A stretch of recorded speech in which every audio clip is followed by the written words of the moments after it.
Everyone, আমি শিবানী চলে এসেছি একটা নতুন রান্নার ভিডিও নিয়ে তোমাদেরকে দেখানোর জন্য বা তোমাদের সাথে শেয়ার করার জন্য। তো চলো আজকের আমি কি রান্না করি সেটাই তোমাদেরকে দেখাবো। আজকের একটু সাধারণত সিম্পল কিছু রান্না করব। দেখো এখানে বসিয়ে দিয়েছি মসুরির ডাল, এখানে সম্বার দিয়ে দিয়েছি, ভালো করে ফুটছে, আর একটু ফুটলে ভালো করে টকবক করে ফুটিয়ে নামিয়ে নেবো। তো আজকে বেশি কিছু রান্না করব না, রান্নার ঝামেলাও রাখবো না। আজকে করেছি মসুরির ডাল, এখানে করেছি ভেন্ডি পেঁয়াজ ভাজা, আর করব দেখো আমার কর্তামশাই নিয়ে সে ডবল কুসুম ডিম। তা ডিমগুলো সিদ্ধ বসিয়ে নিয়েছি, মানে সিদ্ধ করে নিয়েছি, তোমাদেরকে সিদ্ধটা বসানোর দেখানো হয়নি। তো চলো ডিমগুলো ছাড়িয়ে নিয়ে আজকে আমি ডিমের টমেটো সস দিয়ে কীভাবে কারি করি সেটাই আজকে তোমাদের সাথে শেয়ার করব। তবে জানি তোমরা সবাই জানো রান্নাটা, তবে আমি কিভাবে করি, আমি কিভাবে আমার রান্নার এগুলো করি সেগুলোই তোমাদের সামনে তুলে ধরা। তো চলো আজকে কিভাবে আমি ডিমের ডবল কুসুম ডিমের টমেটো সস দিয়ে কারি করি বা ঝাল করি সেটাই আজকে তোমাদেরকে দেখাবো আমি আমার মতন করে। তো চলো ডিমগুলো আগে ছাড়িয়ে নিয়ে কিভাবে কি করি সবটাই তোমাদেরকে দেখাবো। আশা করি আমার পুরো ভিডিওটা তোমরা দেখবে ও ফলো করলে সবটা তোমাদের সাথে আমি শেয়ার করতে পারবো। তো চলো ডিমগুলো আগে ছাড়িয়ে নেওয়া যাক। ডিমগুলো কিন্তু আমি ছাড়িয়ে নুন হলুদ দিয়ে নিয়েছি, আর এদিকে কড়াই বসিয়ে তেলের মধ্যে একটু হলুদ দিয়ে দিয়েছি যাতে ডিমগুলো না লেগে যায়। তো তোমরা হয়তো বলতে পারো ডিমের করবে, কারি করবে বা ডিমের কষা করবে, সেটা আবার ঢং করে লোকের দেখানোর কী আছে। তবে তোমরা যে যাই বলো না কেন, আমি কি আর তোমাদের কথা শুনে কাজ করা থেমে গেলে হবে বলো? সাধারণত যতই করি না কেন মানুষের কিন্তু মুখ আমি বলা বন্ধ করতে পারবো না। হ্যাঁ, সাধারণত নিজেদের জীবনেই নিজেরা কত কিছু কাজ করে থাকি, লোকে কথা বলতে ছাড়ে না। মানে কাউকে যদি একটু ভালোবেসে তুমি কিছু করো, অমনি তার সাথে মানুষ একটা বদনাম দিয়ে দিল বা একটা কোনো বাজে কথা বলে দিল। তো সেটাই বলি, মানুষের মুখ আছে, মানুষ বলবে, তার জন্য নিজের জীবনটা কি থেমে যায় বলো? বা নিজের না জীবনের মানুষের কথা শুনে নিজের জীবনটাকে এক জায়গায় আটকে দেবো না? আগে এগুলো সত্যি কথা বলতে এইসব কথাগুলো না আগে আমি পেলে খুব কষ্ট পেতাম বা দুঃখ পেতাম। তবে এগুলো আমার ছেলে মেয়েকে আমি মানুষ করতে গিয়ে বা ছেলে মেয়েদেরকে একটা জায়গায় তৈরি করব বলে একটা জায়গায় দিয়ে আমি এইসব দিক দিয়ে এমন ধাক্কা খেয়েছি বা এমন শিক্ষা পেয়েছি। তবে প্রথম দিকে তো এগুলো জানতাম না যে মানুষ এত ধরনের হয়, বা কাউকে কিছু করলে তার বিনিময়ে মানুষ যে এত বাজে মন্তব্য করতে পারে, এত বাজে কথা বলতে পারে, সেই ধারণাটা আমার ছিল না। তবে ছেলে মেয়েকে মানুষ করতে গিয়ে বাইরের দুনিয়ায় বের করে তবে আমি কিন্তু অনেক কিছু শিখেছি বা অনেক ধাক্কা খেয়েছি। তার থেকে এখন নিজেকে নিজে শক্ত পাথর বানিয়ে নিয়েছি বা এখন ভেবে নিয়েছি মানুষের মুখ মানুষ যে যা পারবে বলবে, তবে মানুষের কথায় কান করলে আমায় হবে না, আমাকে আমার মতন আমার লক্ষ্যে এগিয়ে যেতে হবে। তো যাই হোক, মনে হলো একটু বেশি বলে ফেললাম। যাই হোক, মনে এগুলো দুঃখগুলো চেপে রেখেছিলাম, ভাবলাম তোমাদের সঙ্গে এই কথাটা বলে হয়তো মনটা আমার একটু হালকা হবে, তার জন্যই আমি বলে ফেললাম। তো চলো যে যা বলছে বলতে দাও, মানুষের মুখ আমি কোনোদিনই আটকাতে পারবো না। মানুষের মুখে মানুষ চোখে দেখে এক আর মুখে বলে আর এক।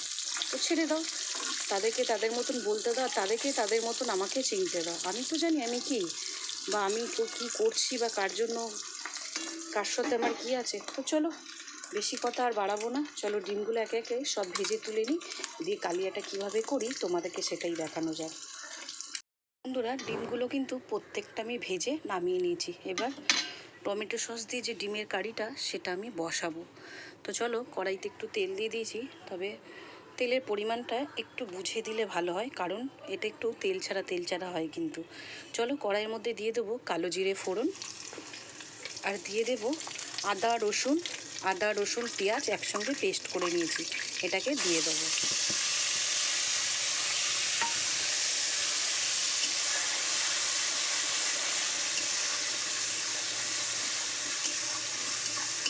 এটাকে আগে কিন্তু আমি ভালো করে তেলে ভাজবো বা কষাবো। রসুনের যেটুকু গন্ধ সেটা যাওয়ার পরে কিন্তু বাদবাকি মশলা ও সসটা আমি অ্যাড করব, কারণ এটা দিতেই ভিডিওটা বাড়ানোর জন্য, যাই হোক তোমরা স্কিপ করে করতে পারো, তবে যে কোনো জিনিস একটা করতে গেলে ভালো করে করাটা দরকার। এই মশলাটা ভালো করে আমি কষিয়ে নেব, কাঁচা রসুনের গন্ধটা যাওয়ার পরেই কিন্তু আমি সস বা বাদবাকি যেটুকু মশলা যা দেবো সেটা অ্যাড করব। যে কোনো জিনিস দেখবে তাড়াহুড়ো করে করলে না সেটা কিন্তু খেতে খুব একটা ভালো হয় না। তো চলো এটা আগে আমি একটু তেলে ভেজে নিই। কষিয়ে নিয়েছি ভালো করে, আমি গ্যাসের ফ্লেমটা একটু কমিয়ে দিয়েছি কারণ মশলাটা না প্রচুর ছিটছে। তো চলো আগে এর মধ্যে আমি গুঁড়ো মশলাগুলো দেবো, দিয়ে এই মশলাটা কষানোর পরে আমি সস দেবো। তো চলো আগে দিয়ে দেবো স্বাদ মতন নুন, দেবো হলুদ গুঁড়ো পরিমাণ মতন। আর এইটা একটু ঝাল ঝাল মিষ্টি মিষ্টি হয় এই ডিমের টমেটো সস দিয়ে কারিটা, তো আমি একটু পরিমাণ মতন ঝালটাও দিয়ে দিলাম। তবে যে যেরকম ঝাল খাও সে তার পরিমাণ মতন দিতেই পারো। অনেকে ঝাল পছন্দ করে না, মানে খুব একটা ঝাল নিতে পারে না বা খেতে পারে না। যাই হোক তোমরা তোমাদের পছন্দ অনুযায়ী যতটুকু খেতে পারবে সেই অনুযায়ী দেবে কিন্তু। তো এটাকে আগে ভালো করে মশলার সাথে কষিয়ে নেব।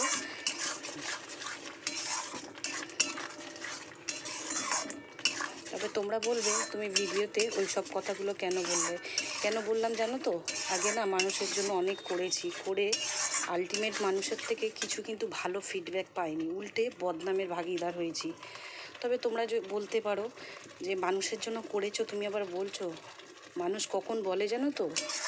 প্রচুর যখন আঘাত খায় মানুষের থেকে, যেসব মানুষের জন্য করা সেই সব মানুষের কাছে বদনাম পা বা তাদের থেকে আঘাত পা, বা মানুষের মনে তোমাকে নিয়ে একটা বাজে মন্তব্য, সেইগুলো যখন কানে আসে না, তখনই কষ্টের চোটে মুখ দিয়ে এইসব কথাগুলো বেরিয়ে যায়। নাহলে কেউ ভালো যে এটা পেলে কেউ কি বলতে চায় এইসব কথাগুলো? শেষে যে যাই হোক, বাদ দাও, এইসব অত কথা আর বলবো না।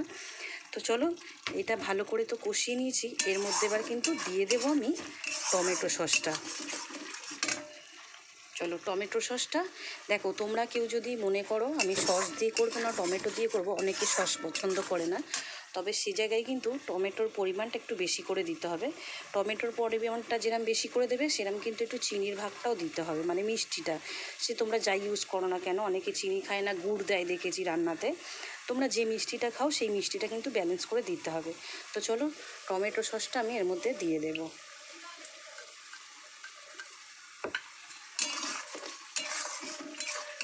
এটাকে এবার ভালো করে কষাবো, তবে এতে কিন্তু জল পড়বে না, এই ডিমের টমেটো সস দিয়ে কারিতে এতে কিন্তু জল দেব না। এবার দিয়ে দেবো স্বাদ মতো, টমেটো সসটা কিন্তু হালকা একটু টকসা ভাব থাকে, তো টেস্টটা ব্যালেন্স রাখার জন্য আমি একটু দিয়ে দেবো চিনি।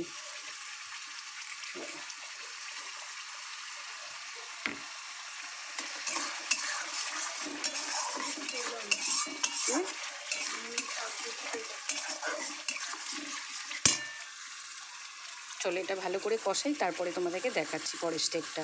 তরকারির মশলাটা কিন্তু আমার ভালো করে কষানো হয়ে গেছে, দেখতে পাচ্ছ তেল ছেড়ে দিয়েছে। এতে কিন্তু আমি এক ফোঁটাও জল ইউজ করিনি। তো চলো এবার ভেজে রাখা ডিমগুলোকে দিয়ে দেব।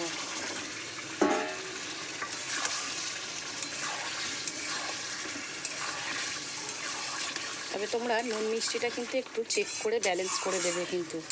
এটাতে নুন মিষ্টি টক ঝাল মিষ্টি মিষ্টি হয় এটা নুন মিষ্টি ঠিকঠাক হলে, নুন মিষ্টি ঝালটা ঠিক হলে এই ডিমের কারি দিয়ে কিন্তু তোমার এক থালা ভাত খাওয়া হয়ে যাবে। তো চলো এর মধ্যে এবারে দিয়ে দেবো কটা চেরা কাঁচা লঙ্কা। এর মধ্যে আরেকটা জিনিস দেবো, চলো সেটা আমি কেটে রেডি করে নিই, নামানোর সময় দেবো। তোমরা গেস করো কি দিতে পারি এর মধ্যে আর। তো চলো এটার মধ্যে আরেকটা যে জিনিস দেবো সেটা আমি কেটে নিই। টমেটো সস দিয়ে ডিমের কারি কিন্তু রেডি। দেখতে কতটা ইয়ামি টেস্টি লাগছে বলো তো। তো চলো ডিমের কারিটা এখন নামিয়ে নিই। চলো নামানোর আগে একটু দিয়ে দেবো ওর ওপর দিয়ে কুচানো ধনে পাতা। এটা দিলে এর স্বাদ আরও দুগুণ বেড়ে যায়। একবার তোমাদেরকে রিকোয়েস্ট করব এই ডিমের টমেটো সস দিয়ে কারিটা করে খেয়ে দেখো, আর খেয়ে তারপরে আমাকে কমেন্টের মাধ্যমে জানিও কেমন লাগলো। চলো আমার টমেটো সস দিয়ে ডিমের কারি রেডি কিন্তু। তবে টক এটার মধ্যে কী বলো তো, ঝাল মিষ্টি নুনটা ঠিকঠাক রাখলে এইটা দিয়ে কিন্তু তোমার এক থালা ভাত খাওয়া যাবে। তো চলো নামিয়ে নিই, আর কী কী রান্না করলাম আবারও একবার শেষে তোমাদেরকে দেখাবো। বন্ধুরা আজকের আমার এই সাদামাটা ঘরোয়া রান্নাটা তোমাদের কেমন লাগলো? এই যে বললাম পেঁয়াজ রসুন ফোড়ন দিয়ে শুকনো লঙ্কা দিয়ে মুসুরির ডাল করেছি, ঢ্যাঁড়স পেঁয়াজ ভেজেছি, আর এই যে মেন সেরা মহারানি হলো আজকের এইটা আমার ডিমের মানে ডবল কুসুম ডিম দিয়ে টমেটো সস দিয়ে কারি করেছি। তো আজকের কেমন লাগছে বলো তো দেখতে? এটা দেখতে যেরকম লাগছে, এটা খেতে কিন্তু ততটাই সুস্বাদু। তোমরা চেষ্টা করবে একবার ঘরে করে খাওয়ার, আর খেয়ে আমাকে জানাবে। তো চলো, কেমন লাগলো আজকের এই সাদামাটা রান্নার ভিডিওটা আমাকে অবশ্যই কমেন্ট করে জানাতে ভুলো না কিন্তু। ভালো লাগলে সুন্দর একটা মন গড়া কমেন্ট করে যেও, আর পারলে একটা শেয়ার করো, একটা লাইক দিয়ে যেও ভালোবেসে। তো চলো, আজকের ভিডিওটা এই অবধি। নেক্সট ভিডিওতে আশা করছি ভালো কিছু দেখানোর চেষ্টা করব, তবে জানি না কতটা কি করে উঠতে পারবো। তো চলো, টাটা।